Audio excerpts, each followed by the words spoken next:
சீக்கிரம் மாறும் மாறனாதா, சீக்கிரம் மாறும். ஆண்டவராகிய இயேசு கிறிஸ்துவின் நாமத்தினாலே உங்கள் யாவருக்கும் 1979 காலை மன்னா செய்தி மூலமாக உங்களை சந்திப்பதில் மிக்க மகிழ்ச்சி அடைகிறேன். தேவனாகிய கர்த்தர் இந்த இரவு முழுதும் பாதுகாத்து அற்புதமாய் ஒரு புதிய நாளை தந்திருக்கிறார். அவருக்கே மகிமை உண்டாவதாக. இந்த நாளிலும் நாம் யாருக்காக எதற்காக ஜெபிக்க வேண்டும் என்று சொன்னால், ஒவ்வொரு விசுவாசியும் ஒவ்வொரு நாளிலும் குறைந்தபட்சம் தேவனோடு 1 மணி நேரம் ஜெபிக்கும்படியாக, தன்னுடைய ஆவிக்குரிய வாழ்க்கையை பெருக்கிக் கொள்ளும்படியாக, ஆவிக்குரிய வாழ்க்கையில தேவனுக்கு அவங்களுக்கும் நல்ல தொடர்பு இருக்கும்படியாக ஜெபிப்போம். இதை பார்க்கிற நீங்கள் தேவனோடு குறைந்தபட்சம் 1 மணி நேரமாவது அவரோடு கூட விழித்திருங்கள். தேவன் உங்களை ஆசீர்வதிப்பாராக. இந்த காரியத்துக்காக இந்த நாளில் ஜெபிக்கலாம். இந்த நாளிலும் இந்த காலை மன்னா ஆதாரத்துக்காக எடுத்துக்கொண்ட வேத வசனம் வெளிப்படுத்தின விசேஷம் 3ஆம் அதிகாரம் 8வது வசனம். இதோ திறந்த வாசலை உனக்கு முன்பாக வைத்திருக்கிறேன், அதை ஒருவனும் பூட்ட மாட்டான். எனக்கு பிரியமான கர்த்தருடைய பிள்ளைகளே, அன்பார்ந்த தேவ ஊழியர்களே, அருமையான நண்பர்களே, இந்த சபை கரையில்லாத சபை, பிழையில்லாத சபை, ஆண்டவருக்கு பிரியமான சபை பிலதெல்பியா சபை. இந்த பிலதெல்பியா சபை எல்லாவற்றிலும் தேர்ச்சி பெற்றிருந்த சபையாய் காணப்படுகிறது. இந்த சபைக்கு திறந்த வாசலை வைப்பதற்கு காரணம் என்னவென்று சொல்லி சில காரியத்தை வெளிப்படுத்த விசேஷம் 3ஆம் அதிகாரம் 8ஆம் வசனத்தில் சொல்லப்பட்டிருக்கிறது. உன் கிரியைகளை அறிந்திருக்கிறேன். முதலாவது, இந்த சபையினுடைய கிரியை சரியாக தேவனுக்கு இருந்தது. அதாவது சகோதர ஸ்நேகத்துல, பரிசுத்தத்துல, விட்டு கொடுத்தல, எல்லாவற்றிலும் இந்த சபை முன்மாதிரியாக மற்ற சபைகளுக்கு திகழ்ந்தது. அது மாத்திரமல்ல, 2வது இங்கே சொல்லப்பட்டிருக்கிறது, கொஞ்ச பலன் இருந்தும் என் நாமத்தை மறுதலியாமல் இருந்தபடியால். அதாவது கொஞ்ச பலத்துல ஆண்டுடைய நாமத்தை மறுதலிக்கல. இன்னைக்கும் சில விசுவாச மக்கள் எடுத்துக்கொண்டா சொல்லுவாங்க, எனக்கு கொஞ்சம் பலன் தான் இருக்கு, என்னைக்கு ஆண்டவர் எனக்கு பூரண பலன் தராரோ அன்னைக்கு நான் எல்லாவற்றையும் சரியா செய்வேன், நல்ல ஜெபம் பண்ணுவேன், பைபிள் வாசிப்பேன், சபைக்கு ஒழுங்கா வருவேன்னு சொல்லி சில விசுவாச மக்கள் சொல்லுவாங்க.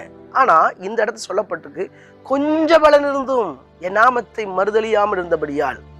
அந்த கொஞ்ச பலத்துல தேவனை மறுதலிக்க கூடாது. இன்னைக்கு அநேக மக்கள் தேவனுக்கு விரோதமாய் மறுதலித்து கொண்டு இருக்கிறார்கள். தேவன் எனக்கு என்ன செய்தார், தேவன் எனக்கு என்ன செய்ய போகிறார், அவர் செஞ்ச பிறகு பார்க்கலாம், இப்படிலாம் மறுதலிக்கிறாங்க. மறுதலிக்க கூடாது. இன்றைக்கு நாம் நிற்பதும் நிர்மூலமாகாதிருப்பதே தேவனுடைய கிருபை தான். இன்னைக்கு எத்தனையோ மக்கள் உயிருக்காக போராடிக்கிட்டு இருக்கிறாங்க. நம்மள்கிட்ட இருக்கிற வசதி கூட இல்லாம கஷ்டப்படுறாங்க. ஆனா கர்த்தர் நமக்கு நல்லா வச்சிருக்காரு பார்த்தீங்களா? இதுக்காக ஆண்டவருக்கு நன்றி சொல்லணும். ஆண்டவரை எக்காரணத்தை கொண்டு மறுதலிக்க கூடாது. இன்னைக்கும் அநேகர் சீமோன் பேதுருவை போல ஆண்டவரோடு இருந்து கொண்டு, இயேசுவோடு இருந்து கொண்டு, எல்லா அற்புதத்தை பெற்றுக்கொண்டு மறுதலித்து கொண்டு இருக்கின்றனர். நீங்களும் நானும் மறுதலிக்க கூடாது. இந்த சபை மறுதலிக்காமல் இருந்தது. 3வது, அவருடைய வசனத்தை கைகொண்டது. இன்றைக்கும் நீங்களும் நானும் ஆண்டவருடைய வசனத்தை கைகொண்டு நடக்கணும். வசனத்தை வாசித்து வச்சுட்டு நம்ம வழியிலேயே நடப்போம் என்று சொன்னால் திறந்த வாசல் நமக்கு உண்டாகுமா என்று சொல்லி நம்மே முடிவு பண்ணிக்கிடணும். பைபிள் வசனத்தை வாசிக்கிறோம், அந்த வசனத்தின்படி நம்மளும் இருக்கணும், நம்ம குடும்பமும் இருக்கணும். இப்ப தேவனை போய் பரிசுத்த அலங்காரத்தோடு தொழுது கொண்டா ஆண்டவர் நிச்சயமா நமக்கு ஒரு திறந்த வாசலை வச்சிருப்பார். நம்ம வாசலை யார் பூட்ட நினைச்சாலும் பூட்ட முடியாது. சபைக்கு பெரிய நம்பிக்கை என்ன தெரியுமா? சபை கொடுக்கப்பட்ட வாக்குத்தத்தம் என்ன தெரியுமா? பாதாளத்தின் வாசல்கள், பாதாளத்தின் மனிதர்கள் சபையை மேற்கொள்ள முடியாது. அந்த அளவுக்கு சபைக்காக தன்னுடைய இரத்தத்தை சிந்திருக்கிறார். உங்க வாழ்க்கையில ஆண்டவர் திறந்த வாசலை வைக்க வேண்டும் என்று சொன்னால், நீங்கள் இந்த காரியத்தை படி உங்க வாழ்க்கையை அமைத்துக் கொள்வீர்கள்னா நிச்சயமாய் அவர் நமக்கு திறந்த வாசலை கொடுப்பார். ஆண்டவருடைய திறவுகோல் எப்படிப்பட்ட தெரியுமா? ஒருவரும் பூட்டக்கூடாதபடி திறக்கிறவர், ஒருவரும் திறந்ததை பூட்டக்கூடியவர். அவர்கிட்ட அப்படிப்பட்ட ஒரு திறவுகோலை உடையவராக இருக்கிறார். எனவே ஆண்டவரே, நாங்கள் உமக்கு பிரியமாய் நடக்க எங்க கிரியைகள் நாங்கள் எக்கார்ந்து கொண்டு இந்த கொஞ்சம் பலத்துல மறுதலிக்க கூடாது, உங்க வசனத்தை கைகொண்டு நடக்க எங்களுக்கு உதவி செய்யுங்க என்று கேளுங்க. நிச்சயமா அப்படிப்பட்ட பலனை தருவார். கண்களை மூடி ஜெபிப்போம். எங்களை நேசிக்கிற நல்ல தகப்பனே, நாங்கள் கேட்ட வார்த்தையின்படி எங்களுக்கு வைத்திருக்கிற அந்த திறந்த வாசலை ஆண்டவர் ஸ்தோத்திரம் நாங்கள் பெற்றுக்கொண்டு அநேக ஆசீர்வாதங்களை சுதந்திரிக்க உமக்கு பிரியமாய் வாழ உதவி செய்யுங்க.